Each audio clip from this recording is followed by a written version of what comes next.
What does a positive, negative, or zero y-intercept mean?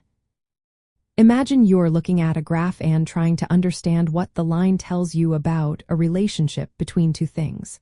The point where the line crosses the vertical line, called the y-axis, holds a lot of information.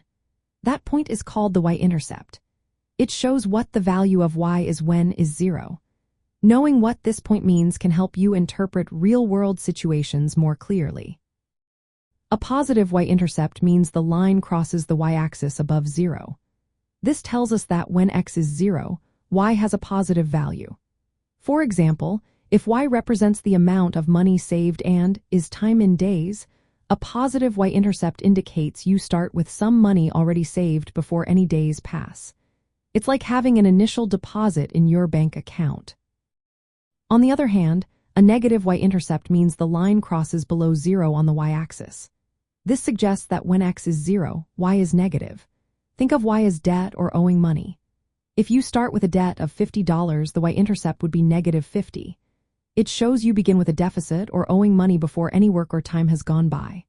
Sometimes this makes sense, especially in financial contexts, but in other cases, it might not fit the situation perfectly. A zero y-intercept happens when the line passes through the origin, which is the point where both x and y are 0.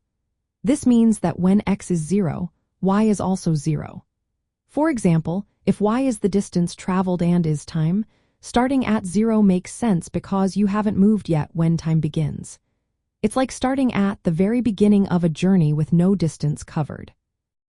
In algebra, the y-intercept is often written as the constant term in the equation of a line.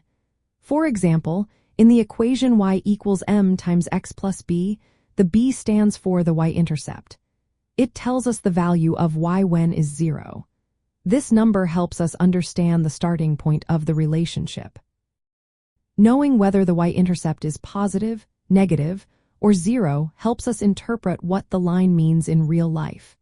It can tell us about initial conditions or starting points before any change in x happens.